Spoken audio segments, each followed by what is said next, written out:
Hello, and welcome back to the Bazaar Bulletin. I'm Ben, joined again by my friend Matt. Hey guys. And today we're going to be talking about something that I'm calling the ANZ Competitive Magic Player Aura Rankings.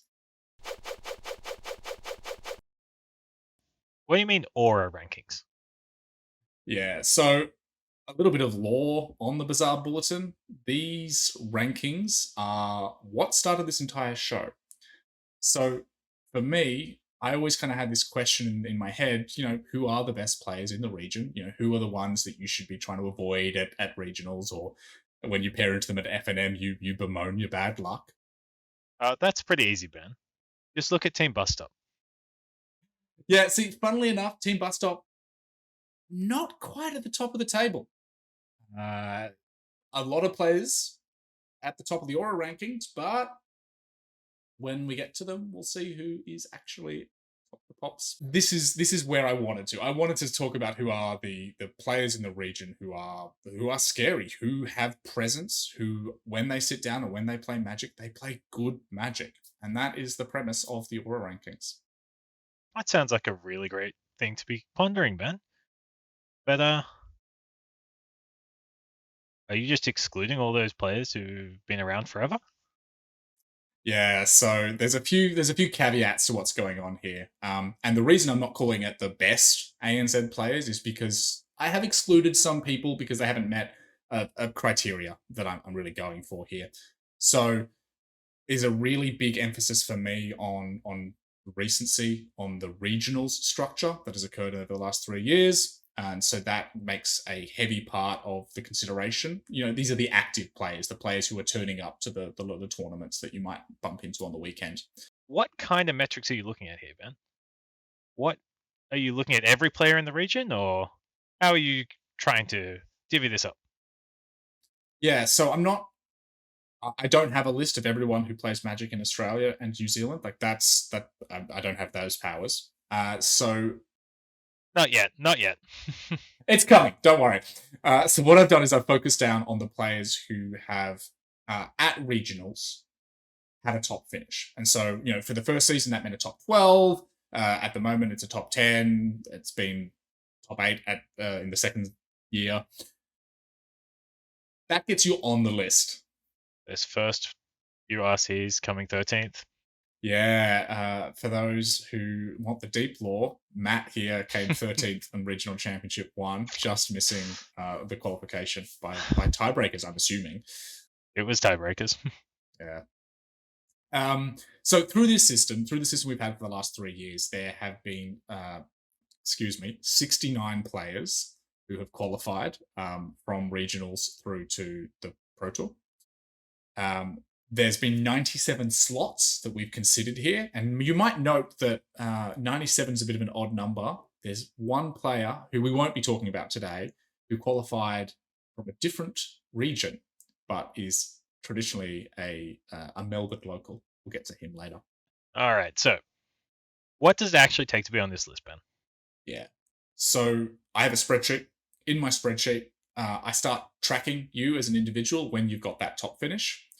To then get a ranking for me to put a number next to your name, you must have attended a Pro Tour. So there's players who have just qualified for their first Pro Tour. That's really exciting. I haven't yet given you a rank. It doesn't seem fair to judge you off that one finish compared to maybe some of the weight that some of the higher ranked players have, or how it may be. And the other small caveat I have here is that I've excluded players who've moved away from the region. So the example of this is Anthony Lee. He's now living in Canada. Has played the last 3 or 4 regionals there. Still Australian, no longer an ANZ competitive player in my Aura ranking system. Okay, so let's say that I've made it onto your aura rankings list. What kind of things would I need to do to kind of move up or improve my ranking? Yeah, so 69 players that we've got on this list to start climbing up that. Multiple regional championship top finishes will help. So if you've got multiple top eights, or you've qualified or got a ninth, a 10th, that sort of stuff. If you have day two at a pro tour, So that is a metric that proves that when you even go up to that level above, that you can play with the best players in the world if you're managing to get to that second day.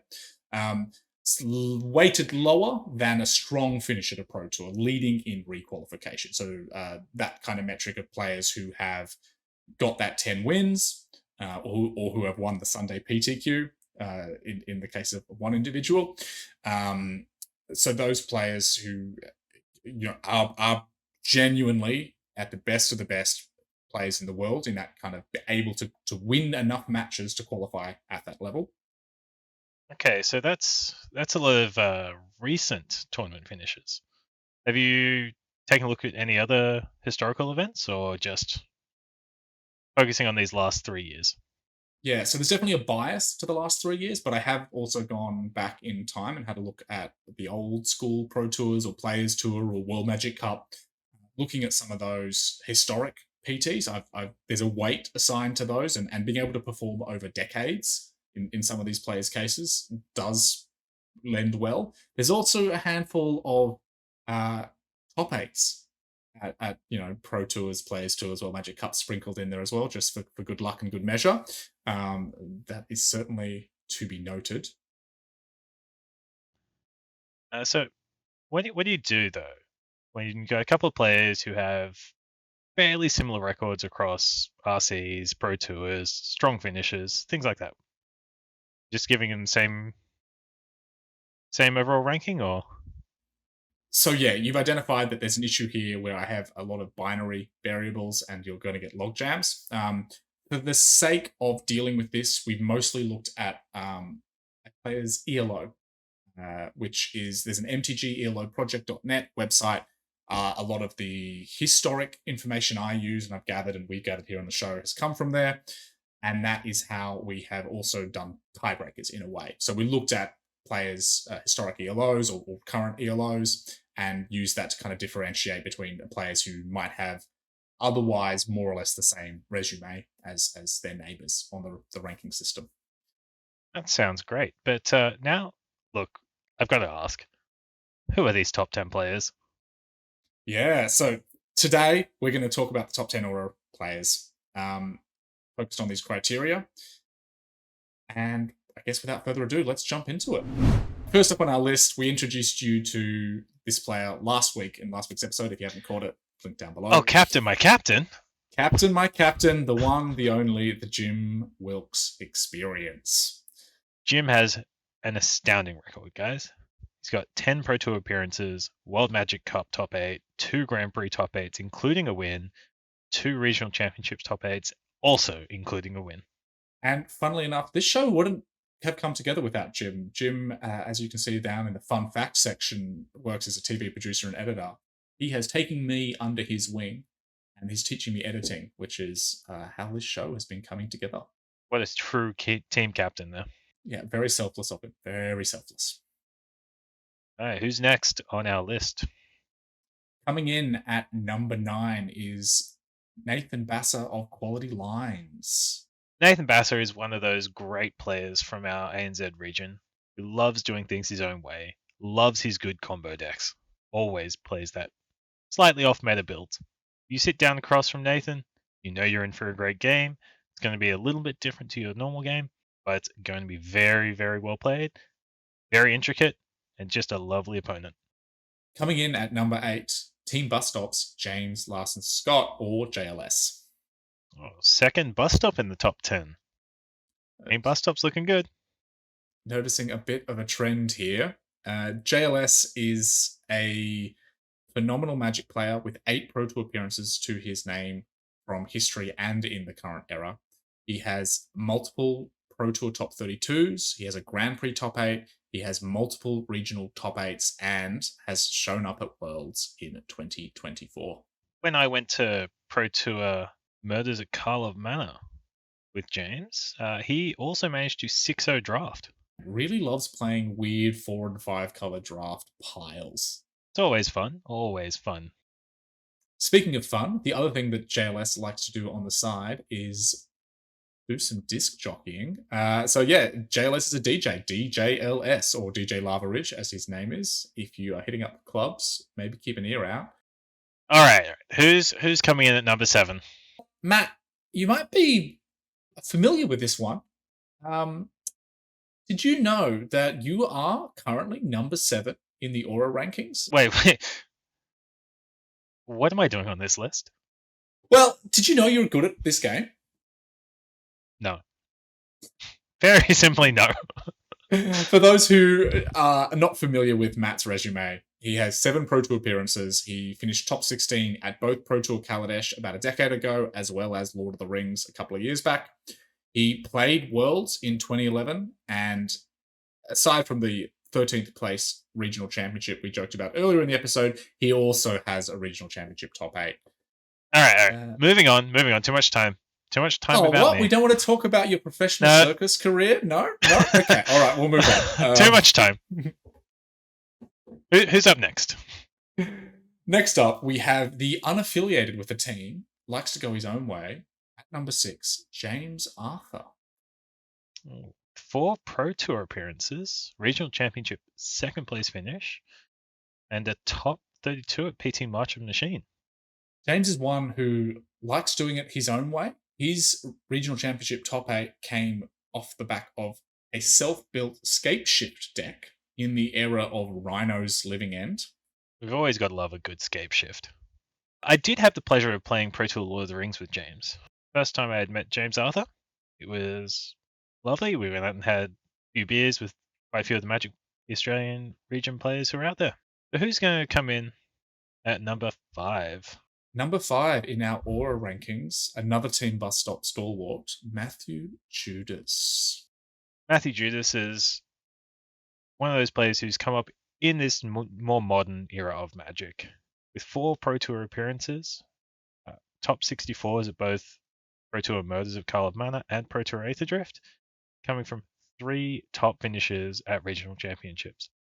Matthew Judas has made a bit of a running joke out of saying to Jim Wilkes, number 10 on this list, that whatever Jim plays, Matt's going to play, and Matt will do it better than Jim.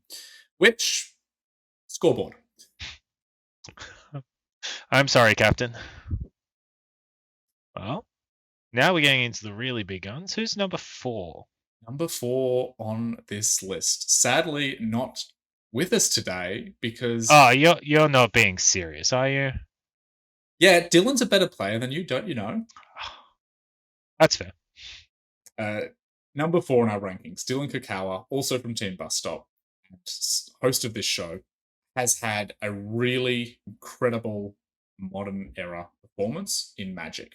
They also have historic results to lean on as well, with Pro Tour Murders of Karl of Mana, top 16, a number of Pro Tour appearances prior to the current era, multiple Grand Prix cash prize finishes, and of course, a regional championship top 8. Now, Dylan is very interesting. Loving fishing, but hating fish.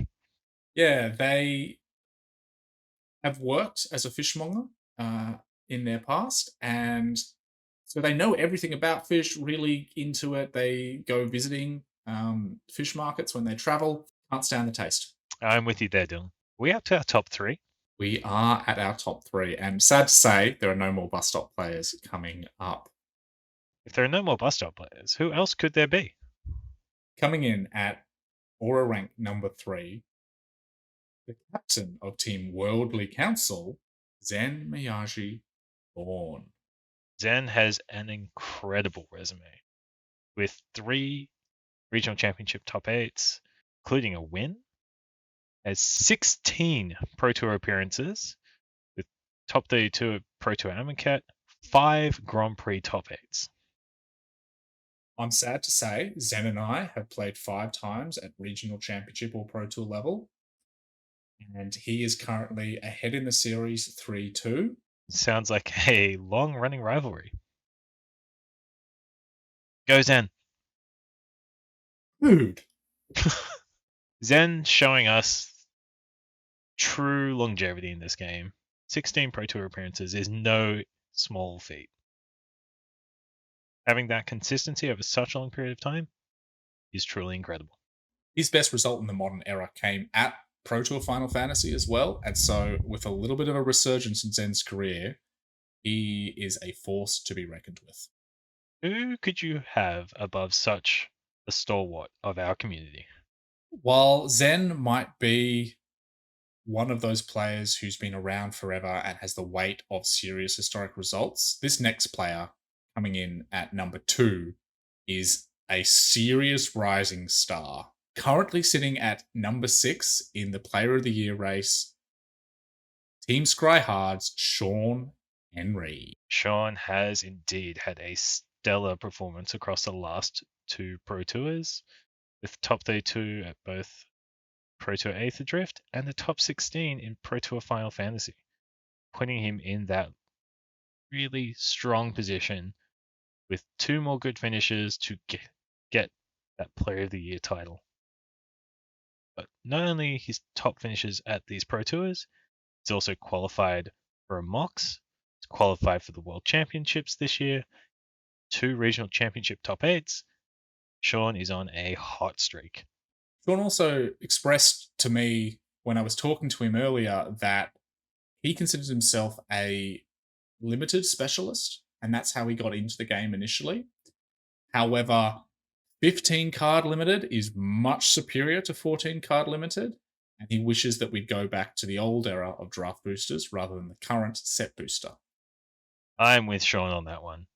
Draft boosters, much better than these set boosters. So if Sean's our number 2 player with such a stellar record, who could you possibly have as number 1?